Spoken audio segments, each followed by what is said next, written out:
L'Europe a pour la première fois depuis le traité de Rome réussi à emprunter de l'argent en commun, un grand pas pour la construction européenne, même si votre parti y était opposé. Exactement, c'est comme ça. Je pense qu'on, même maintenant, on paie plus qu'on reçoit. Ça, c'est un fait, non? C'est comme ça. Et on verra si on retrouve maintenant la construction de l'union des dettes. Ça, c'est quelque chose à craindre, non? Parce que ça, c'est quelque chose contre nos principes ici dans l'Union européenne. Pourquoi? Parce qu'en fait, on a dit dans les traités qu'on ne va pas avoir des dettes communes. Non? Et maintenant, on a quelque chose comme ça, vous l'avez dit vous-même. Et ça, c'est quelque chose qui pourrait poser des problèmes dans l'avenir. Alors, vous l'avez soumis d'ailleurs à la Cour constitutionnelle allemande. Elle n'était plutôt pas d'accord avec vous. Charles Goerens, au contraire, vous dites que c'est une opportunité d'avoir pour la première fois consenti à une dette commune à 27 très novatrice. C'est un grand progrès. Disons que toutes les crises que nous avons connues jusque maintenant ont été fédératrices pour l'Union européenne. Chaque fois qu'il y a eu une bonne crise, il y a eu un ressaisissement des principaux acteurs, notamment de la France et de l'Allemagne. Et je crois que Mme Merkel a été très lucide en analysant bien les intérêts de l'Allemagne. Et elle sait que sans région prospère du nord d'Italie, l'Allemagne ne se porterait pas aussi bien. L'Allemagne a besoin du marché intérieur, elle a besoin du redémarrage des économies du Sud et de toutes les autres économies. Et je trouve qu'elle se met à la pointe des pays dits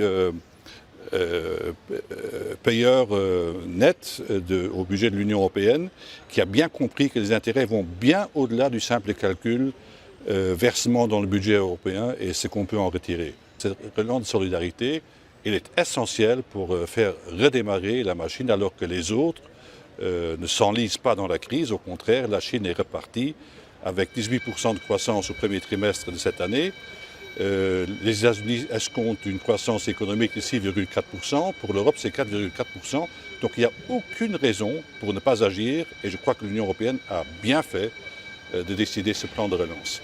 Alors justement, vous l'avez dit, le plan va en priorité aux pays les plus touchés par le Covid. Il n'a rien à voir avec les critères de PIB ou de bonne gestion. La Commission, elle, examine les plans nationaux un par un, prenant en compte les critères imposés, les investissements verts et dans le numérique.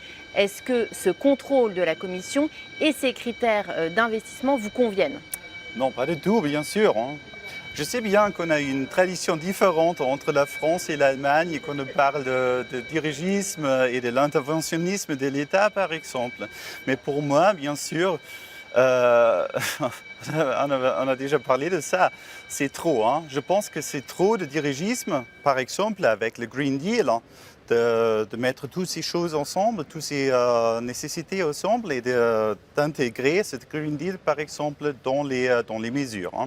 Pour moi, c'est trop de dirigisme et c'est trop d'État dans la liberté de l'économie. Mais vous ne voudriez pas, au contraire, beaucoup de dirigisme de la Commission européenne pour juger que les réformes structurelles, que ce plan est lié à des réformes structurelles ou est lié à des engagements d'une certaine orthodoxie budgétaire? Non, ça c'est une autre chose. L'orthodoxie budgétaire, ça c'est quelque chose dont on a besoin, parce qu'on doit contrôler où va l'argent, par exemple. Mais les nécessités de Green Deal, par exemple, ça c'est trop à mon avis. Alors, vous n'êtes pas d'accord avec ça, M. Goerens? Non, je ne suis pas d'accord, pas du tout d'accord. D'ailleurs, mon collègue vient d'un pays où il y a une redistribution budgétaire à l'intérieur de la fédération. L'Allemagne est une république fédérale et ses composantes sont les Länder. Des pays comme le Baden-Württemberg, qui est très voisin de la France, la Bavière, les autres pays riches en Allemagne payent des contributions au budget central qui redistribuent l'argent à des régions qui ont des problèmes structurels. Et qui plus est, depuis 1989, l'Allemagne a fait des efforts financiers énormes pour relever les pays de l'Est, pour faire redémarrer les pays de l'Est. Non, je crois que de ce point de vue, ce que fait l'Europe, c'est à peu près ce qu'a fait l'Allemagne. C'est très comparable, cet effort de solidarité. Deuxièmement, je crois que l'Union européenne a tout intérêt à se comprendre comme entité. D'ailleurs, dans les traités, il est inscrit que l'Union européenne, que tous les pays sont dans un processus d'Union européenne sans cesse plus étroite. Donc moi, je suis fidèle au traité.